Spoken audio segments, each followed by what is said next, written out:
Welcome into A to Z Sports Prime Time on this Monday night. Hope your week is off to a better start than your Sunday afternoon was, I'm sure. We have Will Levis updates to provide to you. We will do that over the course of this evening's show, and I'm greeted, as I always am, by one of you in the comment section. Mockingbird Lane says, Buck, get a haircut.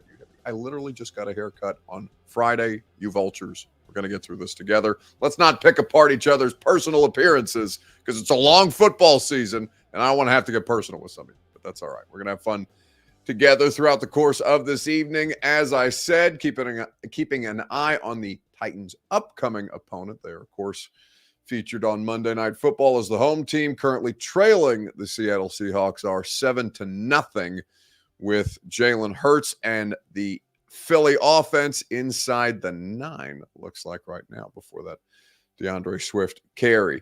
Either way, we're going to get you updated with the latest on your quarterback. We will talk about what the implications for that are and what Mike Vrabel had to say about, a potential quarterback situation should Will Levis not be available. We don't have Burt, so the graphic is misleading, but perhaps there will be a better or a higher level of degree of professionalism around here. Sam will do the In Case You Missed It segment, and we'll have a great time together. Before we get started, need you to share the broadcast around. Do it on Facebook, YouTube, Twitter, and on Twitch. Wherever you are spending your time with us, I'll do it with you. As a matter of fact, if you're hanging out on Twitter, please retweet the show. Bottom right-hand corner of your screen, Facebook Live. You can share. You can share now to public. That is in the bottom left. And if you're like Josh Medina or one of our other YouTube viewers this evening, like the video, subscribe to the channel. Tell a friend to do the same because we always like seeing new names, new faces, new people in here hanging out with us. We'll get you through probably halftime throughout the course of this. So let's go ahead and get it started. Welcome into A to Z Sports Primetime from the Zen Sports Studios. If you are new, I don't know what you're doing here in Week 15 for a 5-9 football team. But if you are new, I'm Buck Rising. I'm your host, and I'm proud, as always, to be presented to you by the law offices of Amanda J. Gentry. She cannot protect you from bad football, but she can protect your constitutional rights. Amanda J. Gentry, wherever justice demands. Zen Sports, download the app, plug in the promo code ATOZTN, and get up to $1,000 on your no danger first wager only at Zen Sports. And TrueMath Fitness in the Gulch, your first workout free. A new way to work out. The best workout for the best version of you is available at TrueMathFitness.com. All right, so we have an update courtesy of Jeremy Fowler, and once that graphic is in there, I will provide that to you on the screen. But with Will Levis, obviously, the quarterback situation is difficult. Here it is, courtesy of Jeremy Fowler of ESPN. Quarterback Will Levis is dealing with a high ankle sprain per source. Still uncertain whether Tennessee needs to sit him or for how long, but a promising rookie campaign. Faces a health challenge this weekend. Okay, courtesy of Jeremy Fowler there. So with the Levis circumstance, as we look at how Mike Vrabel could manage this thing, as we look at whether it's in his best interest to play, I had a couple of callers. For those of you who listen to the radio show, had a couple of calls. Had some wilding callers today, which is always the case after a Monday, but you all seem particularly unhinged today. That's okay. I understand. We're there to provide you with a certain degree of therapy at 5-9. But one of the callers asked if I thought that it was a viable option to shut down Will Levis, to shut down Tajay Spears, basically the young players that you want to keep healthy, and to kind of ride it out with Henry, with Tannehill, or with whomever you consider to be expendable at this point. If Will Levis is healthy enough to play, he will want to play. If Will Levis is healthy enough to play, the Titans will want him to play. There can be no consideration, nor should there be given any consideration to shutting him down just for the purposes of keeping him healthy, even though he is the most important thing on the roster. Full stop. He's an inexpensive quarterback, and he looks like you can build around him. He is the most important thing. He's the best thing that you have going for you, even though he did not have his best outing on Sunday. So I want to start with your Two Rivers Ford take in the comment section on Facebook, YouTube, Twitter, and on Twitch. What would you do with Will Levis's situation moving forward if you were the Titans? A high ankle sprain, not reportedly right now. I haven't heard anything about a potential surgery for him. We know that the tightrope surgery is something that a lot of players get that can turn around the injury in shorter fashion, but obviously with only 3 games left, a surgical situation seems like the thing that they would want to avoid, or at least try and stave off until the offseason. We have seen quarterbacks play on high ankle sprains before. It's your Two Rivers Ford take. What would you do with Will Levis at this point in the season if you were the Titans? Major Keys says sit him. B-Birds 18 says sit him before he needs surgery too. Let him rest. It's over this season anyway. We'll get into more of that, and I'll explain to you why I disagree with that position here in just a second, right after I remind you that it is made possible by Two Rivers Ford. Your Two Rivers Ford take, always made possible by Two Rivers Ford, powered by Ford, driven by people, quality American-made Ford vehicles, and award-winning customer service. You can't beat it. I'm a Two Rivers Ford customer. DeAndre Hopkins drives a Two Rivers Ford. Coach Mack and I both got our Explorers from Two Rivers Ford. So many other people over 40 years serving Middle Tennessee. TwoRiversFord.com for more information. So what would you do with Will Levis if you were the Titans? William Young, play the Wildcat with Willis. The offensive line is awful.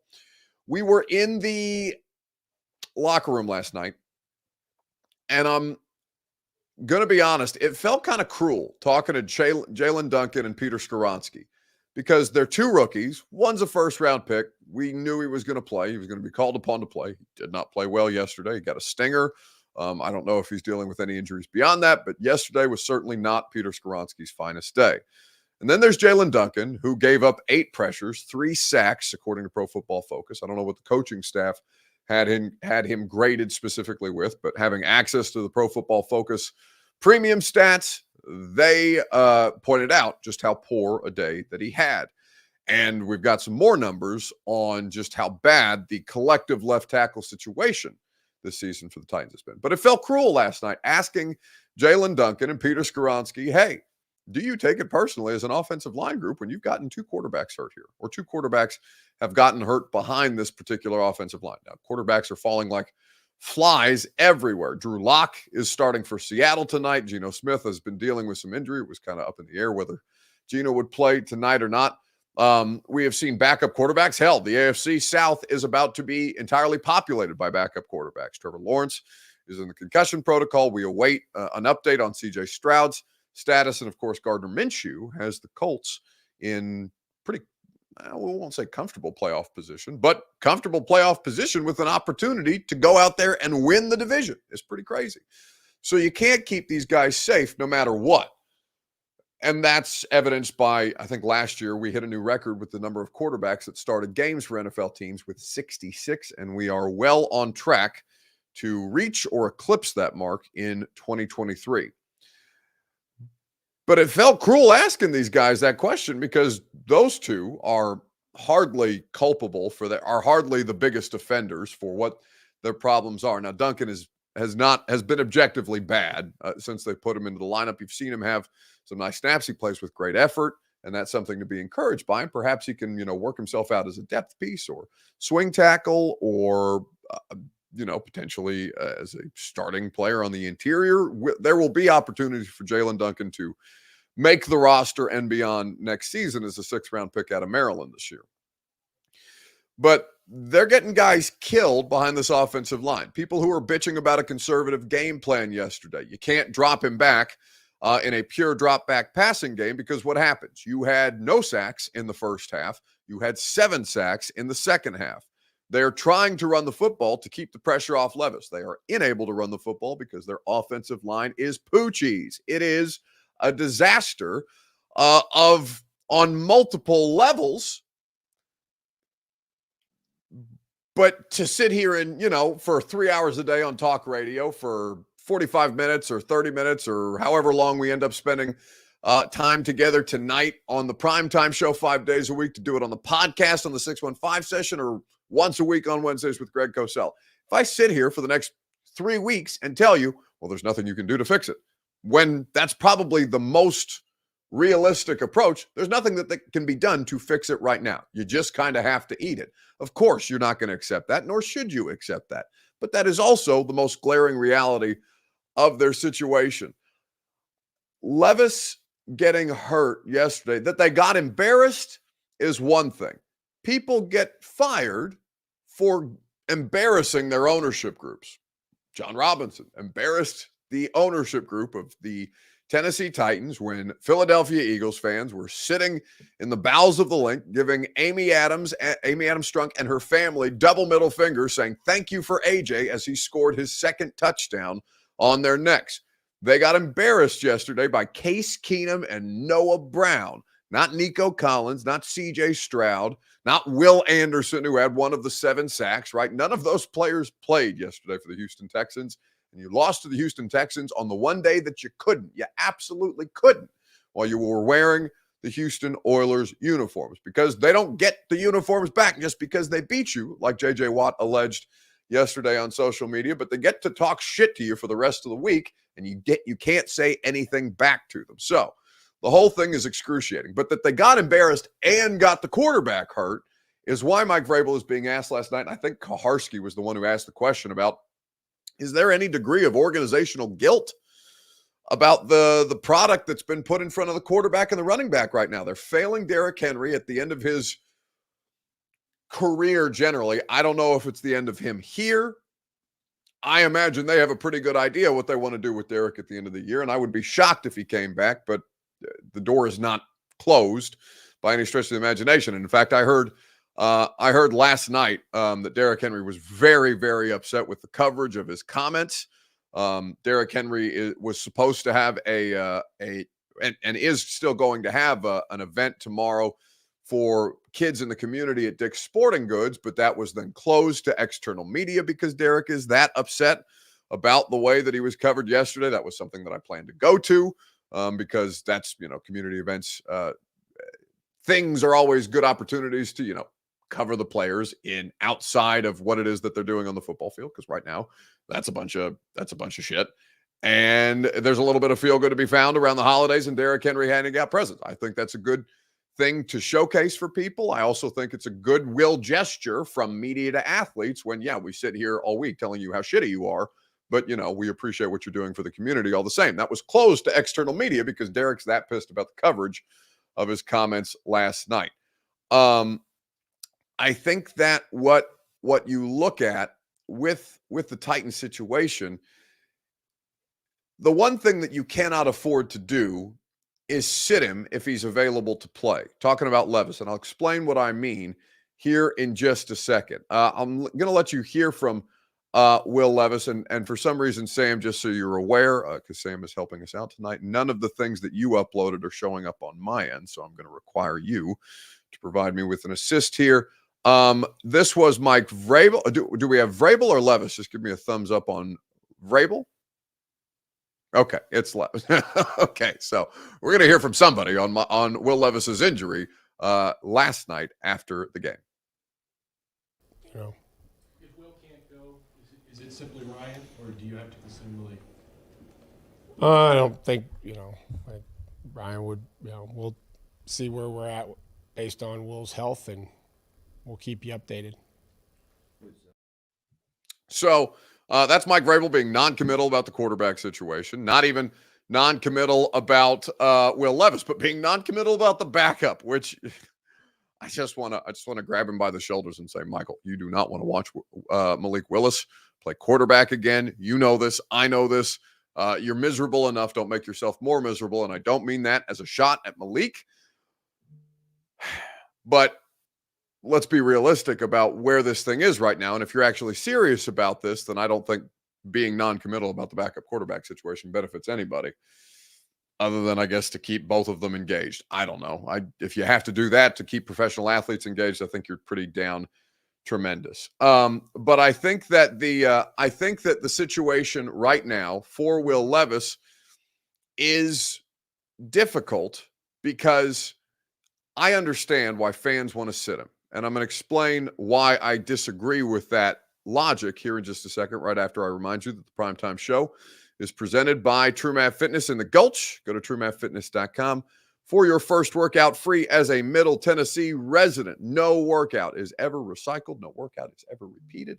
I love all the things that they have to offer, whether that's the group fitness classes, boot camp style, get you in and out efficiently, effectively in 40 minutes. That's early in the morning when I like to go, whether that's in the afternoon on your lunch break or later in the day. Sign up for a membership and have access to their awesome facility in downtown Nashville in the Gulch, or get personal training. I go on Tuesdays and Thursdays. Me and Worth, long-suffering Titans fan, Worth Campbell. Worth provides me with a workout, and I provide him with the opportunity to vent his feelings about his particular football team. So if you want to commiserate with a fellow miserable Titans fan and get the best workout in Nashville, go to truemathfitness.com for your first workout free. So a lot of you guys want to sit him based on the comments right now. You absolutely cannot sit Will Levis. You cannot sit Tyjae Spears. You cannot bubble wrap these guys. I feel that way about Jeff Simmons too. I understand why you don't want them at risk or being put at risk for further injury than they've already experienced. That they got Will Levis hurt yesterday is their greatest offense. It was their most embarrassing loss of the year, and the worst thing that they did was get that quarterback hurt. That's the kind of shit that gets you fired. That's the kind I know Diana reported that Mike Vrabel is safe. It's all out the window. If they Wizen hunt this thing. Ken Wisenhunt got fired because they refused to adapt to help improve the protection around Marcus Mariota. The offensive line was shitty then. It's shitty now. They're doing everything they can to keep Will Levis upright, and it's still not working. But once you get the quarterback hurt, we think, we're basically your safety net is removed from you once you put at risk the most valuable commodity that the asset has for its future moving forward. I think that there's a lot of this stuff that will frustrate people, but you cannot send the message to a locker room that's already kind of in a weird headspace. I know there's a lot of players who are just generally unhappy with Mike Vrabel. I know that Mike Vrabel is a certain kind of human being that is probably not a lot of fun at 5-9, or at least not as much fun at 5-9 as he is at 9-5. And that's certainly not the situation that he exists. I think he's pretty consistent that way, but I bet it wears on a hell. I know it wears on a hell of a lot more people when you're losing and there's no end in sight and your postseason is already well out of hand at an earlier point than at any other season in the Mike Vrabel era, which is we are currently in the midst or towards the end of his 6th regular season here. If he is healthy enough to play, you have to put him out there. If Tyjae Spears is healthy enough to play, if Skoronski is healthy enough to play, if Simmons is healthy enough to play, you have to put him out there. You do not send the message to the locker room that players are more valuable than one another, even if this player is more valuable, 100% more valuable than any other. I get why you guys hate that. I get that you don't care about this year's locker room because I would imagine that 40 to 50% of them are going to be the hell out the door at the end of this year. But I just think that is the kind of coaching stuff that would make me truly question Mike Vrabel if they were really sitting players who were available to play. That I think is totally antithetical to who he is. That would make me question his decision making more if that's kind of the place that they were in. How not to says you don't have to. If they're healthy enough to play, if they're available to play, they should play. And by the way, they want to play. And sometimes you have to protect Will Levis from himself, right? Will Levis is out there throwing his body around like a maniac on a regular basis. They have to get him to cut that shit out too. You've got to protect him from himself, or at least give him the tools to protect himself from himself. But if he is medically cleared to play, if he's available to play, he should be out there. He'll want to be out there. You cannot sit players just because you want to keep them safe. It's football. Nobody's safe. Their bodies are broken everywhere. There are plenty of you're playing for more than just whatever it is that you're trying to accomplish at the end of the season. You're playing for future job opportunities. Guys continue. The only time in 7 years covering the NFL that I've seen a team outright quit in front of me and known that a team is outright quitting in front of me is what I watched on Thursday Night Football with the Chargers getting blown out 42-0 in the second half. Players are not going to quit. Will Levis is not going to quit. The Titans coaching staff shouldn't allow them the opportunity to wave the white flag. That's not the message that you sent. I don't care that the season's lost anyway. I want to see him play more. He has to play more. The reps are invaluable. If you wanted to see Will Levis play earlier, you should want to see him play late. It's all about quarterback evaluation now. He has to play to be evaluated. All right. Let's keep it moving here on the primetime show. How would you evaluate, speaking of evaluation, how would you evaluate Will Levis yesterday? You're going to hear from him on his lack of connection with DeAndre Hopkins here in just a moment. Sam will cue that up for us right after I remind you that the primetime show is presented by the law offices of Amanda J. Gentry. Go to amandajgentry.com for your constitutional rights to be protected. A lot of us don't know what all of our constitutional rights are. That can be a frustrating process, especially if you are under fire in some element of your life. For example, if you feel like your constitutional right to be a father to your child is being threatened. That is something that Amanda J. and her team take very seriously. They're very passionate about. It's why they've practiced in Tennessee family and criminal courts in 35 counties across the state of Tennessee. Wherever justice demands, Amanda J. and her team are there for you. For more information, go to amandajgentry.com. So, okay. Well, let's go ahead and get to Will Levis. A little bit of a fake out, a little bit of not on the same page. We're DeAndre Hopkins and Will Levis. We're working out the kinks. It's okay. It's okay. We're going to get there. We're coachable. This was Will Levis talking about not being on the same page with his stud wide receiver. It seems like you and D-Hop have been on the same page a lot. What maybe was off today? Yeah, I mean, just a couple times where we weren't on the same page, like you said. We had that, streak down the middle. I didn't really know that was happening. Still got to put some more on it, and he's got to make that catch, and he knows that. And that's a big play that could have changed the course of that game. But just a couple other times, that stuff like that happens. We got to move through it. We got to learn from it. But, yeah, that was weird. That doesn't really happen between us. So that is Will Levis. I've pulled out my handy-dandy game book that the team provides us. Afterwards, he was 17 of 26, 199 yards. He was sacked 7 times for losses of 61 yards. By the way, that's not all on the offensive line. He did not. There were moments when he helped him. There were moments where he didn't. So I don't want to, put more blame on him than necessary. But he was far from his best self. I think it's fair to say. He did throw the worst interception I think that he's thrown.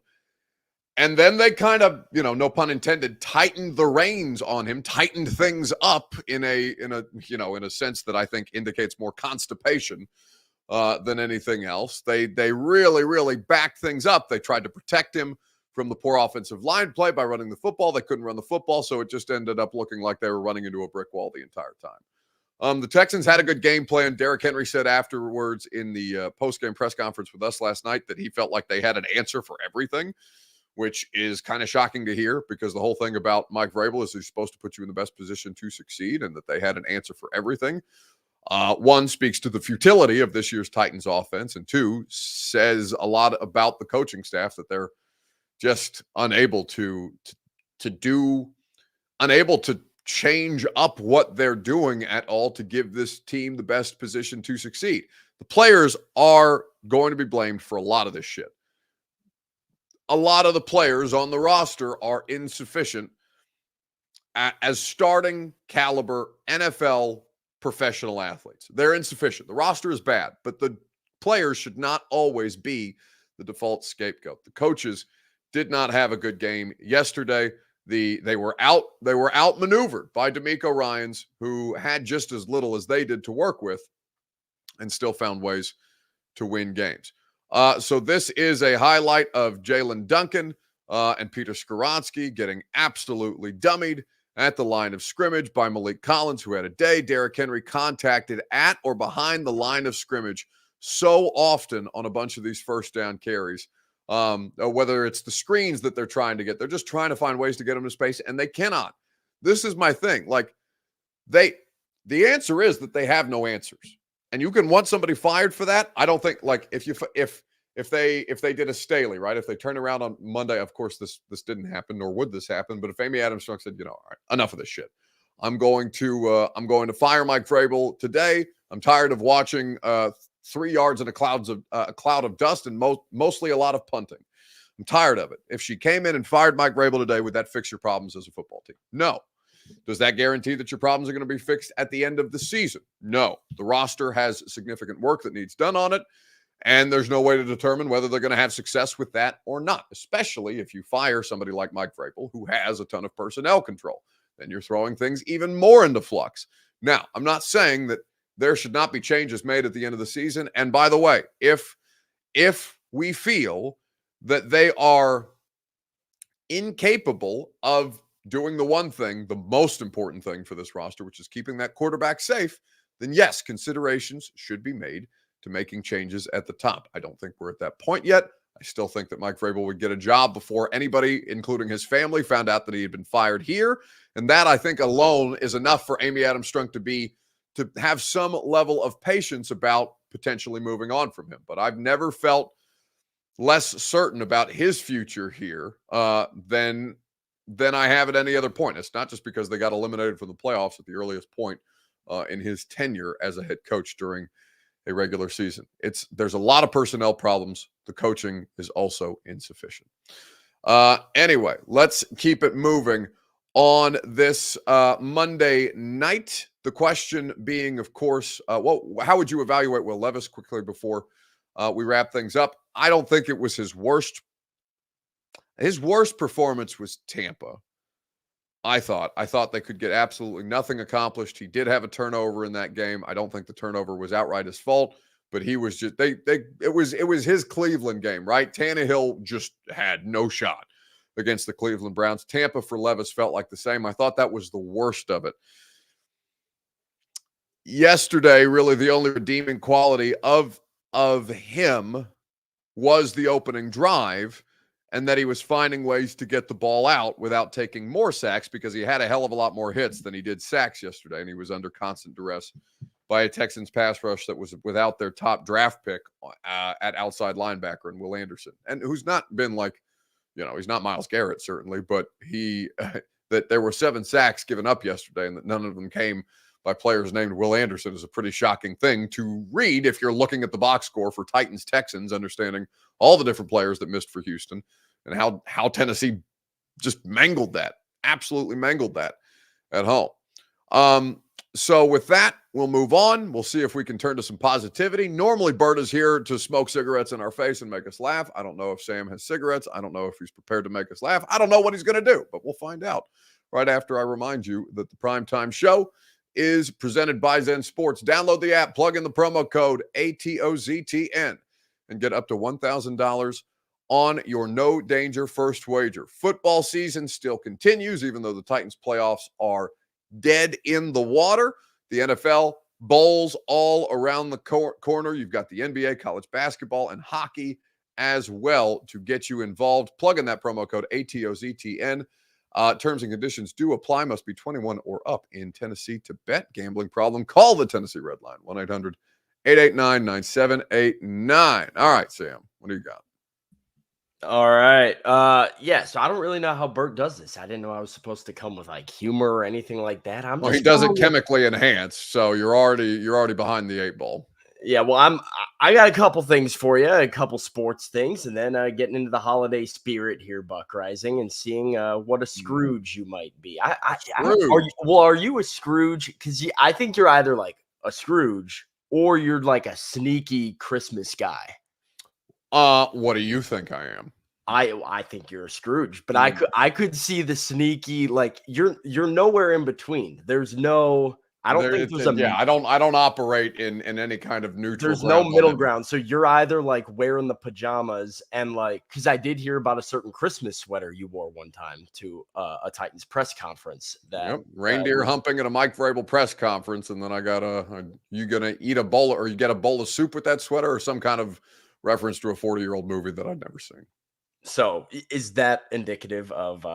I don't know. We'll come to the Christmas thing around. I got a couple sports things for you. Number one, in case you're loathing your feeling all sorry for yourself about Indiana basketball right now and doing some self-loathing, you Mm. could always be Oak Hill Christian, who lost to North Dakota State by a score of 108-14 Oh my God. this weekend.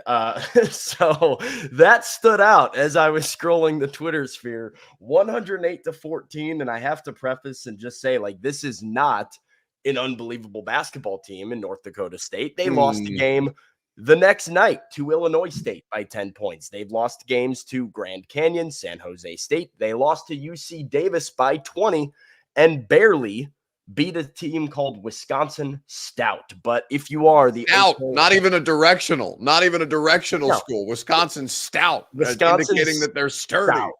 Exactly. Yeah, but the Wolf Pack, as you see in the graphic, did not come to play. Woof. And as you can imagine, it went very, very viral. So if you're one of those high school basketball players that was probably a bench warmer but wanted to continue your collegiate athletic career, decided to go to a tiny little Christian school and play some hoops, you got nationally embarrassed by North Dakota State this week. I'd rather be them. I would rather be them than Indiana basketball, who gave me hope with a 13-point lead over Kansas at home and then blew it because they're shitty. And it's the only team I care about in my sports life, and they continue to make me miserable. I did see there was like a questionable out of bounds call late in that game. Is that? Yeah, not really. It was out of bounds Oh. in Indiana. No, it's, Okay. listen. I'm not even a homer about them just because they're a 4-month headache. I don't want to talk about basketball anymore. Keep it moving. Hey, Make me my happy. This my is bad. supposed to be a fun segment. Well, this will make you laugh. Just at somebody else's pain and misery, that being the Carolina Panthers. Here's Okay. a photo from just minutes before their game on Sunday. God. Okay. So again, it's pre-kickoff. So any of them that are going to this game have to be just absolutely shit-faced in the parking lot. They have to be tailgating. If you are somebody who paid the 50 cents that it cost to get into this game, then one would imagine you have to be heavily under the influence of several different substances, some legal, some not. But I will say that I have seen a scene like this before in my life, Sam, because when I was broke out of college, before I started working for A to Z and started making that A to Z money, I would do Vanderbilt games. I would do the PA for Vanderbilt games on the weekends, home games at it's not Memorial Stadium. What is it called now? First Bank Stadium, because now they've got the sponsorship dollars on it. So I would do those Vanderbilt games, and I saw some of the saddest scenes that I've ever seen at Power 5 major college football. That is the only thing that I can relate, that Panthers Falcons pregame in Charlotte, which, by the way, the Panthers won. Yeah, Arthur Smith probably getting fired, and that probably being the icing on the cake, unless he's got some resurgence that wins them the NFC South. This blows my mind. Here we go, Adam. Yeah. No, we don't have to acknowledge the trolls. We just have to put them up there, and we continue to do the show. All that to say that people show up here just to watch me be miserable. It's been a successful formula for my entire broadcasting career. Come back in March. He'll probably do it again. We've got this is unbelievable to me, Buck, because I get it. It's Charlotte and it's cold and it's a 1-12 team and you're playing the Falcons who don't get anybody out of bed. You have the number 1 overall pick at quarterback. And to have the number 1 overall pick at quarterback and still not be able to drop, by the way, reported attendance for this game. This is the most alarming part of all of this. Reported attendance on ESPN is over 70,000. So either, right, somebody's lying, or they're doing the ticket sales, which is more likely that they're just reporting ticket sales, which lets you know there's probably 65,000 people who had a ticket to this game and just chose not to go. They had other things to do with. I respect those people most.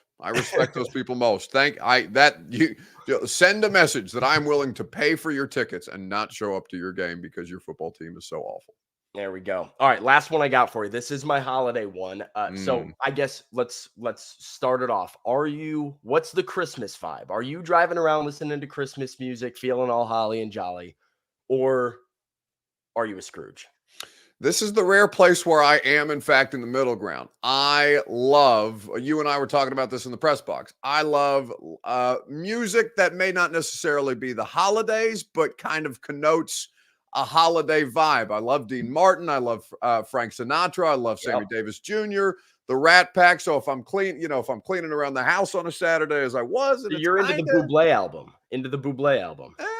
I could. Yes, I'm not offended by Michael Bublé, but he's not my go-to, though. That is in the same vein.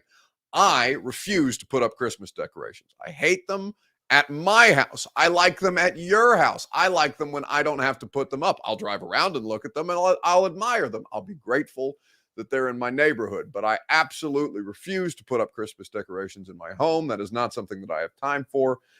And not something that I personally care about. And because I'm the only person who lives in my 3-bedroom home, there is no reason for me to have said Christmas decoration. So I am, in fact, in the middle.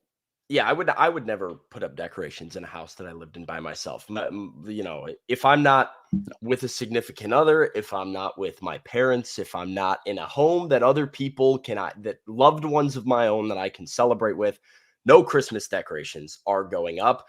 I find that I don't actually listen to Christmas music at all. I don't watch Christmas movies at all. And it's not even like a disdain for them as much as it is just like a time thing. I kind of forget being in this football world all the time that it's like, oh, Christmas is a week from now.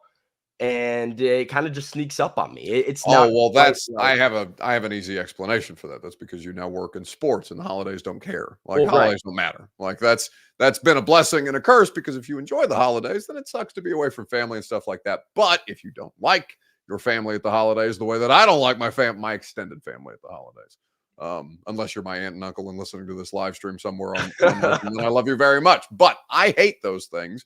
I don't like large family gatherings. Football has been a godsend in my life because Thanksgiving, Christmas, New Year's, I'm working. There you go. Yeah, it's not quite. Obviously, people say like, "Oh, it feels like people put up less Christmas lights and stuff every year." It's just that you're not a kid anymore. And when you're a kid, you got the winter break and you're building up to it, and you're kind of like, "All right, Christmas time," and you're feeling the vibes. And now you're an adult. It's just kind of like, boom, you're in it. But this surprised me, Buck, because if I had to ask you which woman had this record, I don't think you would know it. But Mariah Carey extends her record as the #1 artist with the most total weeks, #1 on the Hot 100 at 92 weeks, with All I Want for Christmas Is You becoming the first song in history to hit #1 in 5 distinct chart runs. I've never gotten the hype about the All I Want for Christmas Is You song. I think it's a good bar song around the holidays, but why would you listen to it around your home? Why would you listen to it driving in the car? I don't know. And I would have guessed maybe 20 artists had this record of being the #1 artist with the most total weeks on the Hot 100 before I would have guessed Mariah Carey. That's shocking. Strong disagree. Straight banger. Mariah can do no wrong. Maybe it's because she is also a diva, and I respect that energy and I try to embody it everywhere I go. But All I Want for Christmas it's a hype song. It's like that meme that you see on the internet of some dude mean mugging. He's got his headphones in. What's he listening to? And I'm listening to All I Want for Christmas by Mariah Carey while I walk out of the tunnel at Nissan Stadium acting like I'm getting hyped for game day. It's among the best. Springsteen, Santa Claus is Coming to Town, says Jack Penfold, also unbeatable. May I throw my hat in the ring and offer up Mistletoe by Justin Bieber? You may. It's a really good one. I will accept that submission. Yeah, the music video shot in downtown Franklin, Tennessee. People forget that is a Franklin song right there, acclaimed by Middle Tennessee. Mistletoe by Justin Bieber, top tier Christmas song. Excellent. So we've established that we could take or leave the larger part of the holiday vibe. It seems that's what I feel like we've established. But overall, though, I know you love Mariah, you like the song, but I mean the Beatles, Taylor Swift, Beyonce, Taylor Swift Elvis, or Drake. I mean Drake. Drake and the modern way of charting things is skewed way more recent than I think the Beatles or Elvis might be able to put up a legitimate fight. But I will say that I am surprised that Taylor Swift didn't get. Now, we don't know how close Taylor Swift came, because this is the power of All I Want for Christmas at this particular time of year. It's why I take a victory lap on social media every time I win a ratings book in radio, because I know that I'm up against Mariah. So if I can pull a #1 at this time of year, I'm eating right. But I do think that Taylor Swift is probably closer than we may. This is not a blowout victory by any stretch of imagination. It's just it's a tribute to greatness. She's the Patriots of the Brady era. She just wins decade after decade. Well, and to your point, right? 92 weeks is the record of being number one. She gets like a built-in 5 weeks at number one every year. So it's like she owns a section of the calendar on people's Spotify and Spotify Wrapped. And it would not surprise me if people had Mariah Carey on their Spotify Wrapped top 5 listens just because somebody went a little too hard during the holiday season. So yeah, I guess it makes sense. I would have thought somebody else had more than 92 weeks at number one with all the hits that we got out there. Yeah, it reassures me because a lot of the hits today, and now I know that I'm getting old. A lot of the hits today are shitty. I don't like new music. No, that's not an old thing. I'm starting to get to the point where also because I curse the people at Music Row every day as I drive past them on the way to the studio because they're responsible for turning this into an even more manufactured hit business than ever it has been. So I'm largely out on the hits. Yeah, I get disgusted every time I scroll through the Hot 100 nowadays, and I'm just, I don't know. Doesn't make a ton of sense to me. That's not an age thing. I think that's just a taste thing, not drinking the Kool-Aid quite as much as the rest of people in society. Well, don't drink the Kool-Aid or don't drink the lemonade at a Panera because apparently it will kill you. They kill you. Oh, I should have done that here. That's a bird topic. See, I should have done that one. See, I didn't know what was off limits. What wasn't off limits? The Trump Joe Biden kills you with the lemonade thing. I haven't laughed that hard in a very long time at a meme. Then scrolling through those on Twitter. It's incredible. Yes, Joe lemonade kills people in Joe Biden's America. I didn't think we were going to work in some election cycle takes on the primetime show tonight. There you go. There we go. All right, very good. Well done by Sam. Thank you for your help this evening, buddy. We appreciate it. Yep, I got you. All right, so we'll send him to the shadows the same way that we do Bert. We'll wrap this thing up on a primetime Monday night, and we'll say thank you guys for hanging out here with us. We'll have a great time tomorrow on the radio show. Like I said, shitty football does not mean that the radio show and the primetime show have to be shitty as well. We will continue to entertain ourselves, and hopefully we will entertain you in the process of trying to entertain ourselves. So join us from 10 to 1. Teresa Walker will be in studio. Lucas and I don't know how to act with a football team that's 5-9, and Teresa has covered literally every Tennessee Oilers season. So she will hold our hands and tell us how to behave like adults and professionals tomorrow in the 11 o'clock hour. Have a great rest of your evening. Enjoy what remains of Monday Night Football. Hopefully it's a good game for all of us. And I will see you tomorrow morning at 10 a.m. on 104.5 The Zone.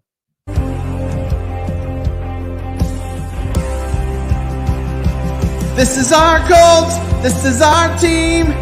We bleed blue. This is our Colts, whether win or lose, we love them. For the shoe, beat the Titans, let the world hear us now. This is our team, go Colts!